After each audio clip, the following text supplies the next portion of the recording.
জাদুঘরের সামনে অবস্থান কর্মসূচি ঘোষণা করতেছি এবং আগামীকালকে সকাল 10টার মধ্যে যদি আমরা সঠিক কোনো সিদ্ধান্ত না পাই তাহলে যমুনা ঘেরাও কর্মসূচিতে যাব। আমরা এই জাদুঘরের সামনে আমরা শাহবাগ কর্মসূচি ব্লকের থেকে উঠে এসে শান্তিপূর্ণ অবস্থান কর্মসূচিতে গেছি এবং সরকারের দৃষ্টি আকর্ষণ করে বলছি আমাদের বিষয়টা যদি অতি দ্রুত সমাধান না করা হয়, আমরা আজকে 2 ঘন্টা ব্লকেটে গিয়েছি, আগামীকালকে আমরা আরো কঠোর কর্মসূচিতে যাব।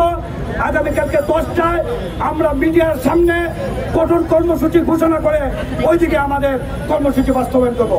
18,519 জন বিডিআর সদস্যকে চাকরিচ্যুত করার মাধ্যমে পুরো বাহিনীকে ধ্বংস করা হয়েছে। সেই সকল প্রত্যেকটা সদস্যকে চাকরিতে পুনর্বহাল করতে হবে। আমাদের 2 নম্বর দাবি হচ্ছে ওয়ালটন আবারও মিলিয়নিয়ার অফারে ওয়ালটন ফ্রিজ কিনে আপনিও হয়ে যেতে পারেন মিলিয়নিয়ার।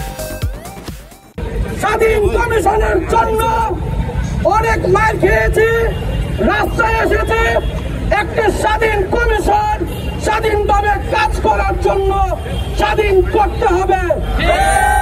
এখানে কোন ধরনের থাকবে না।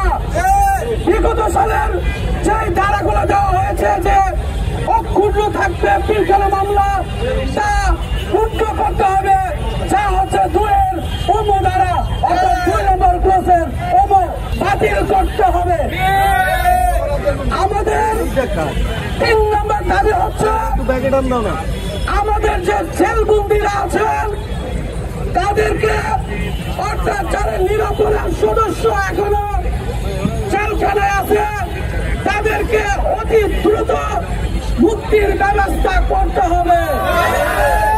ওয়ালটন আবারও মিলিয়নিয়ার অফারে ওয়ালটন ফ্রিজ কিনে আপনিও হয়ে যেতে পারেন মিলিয়নিয়ার।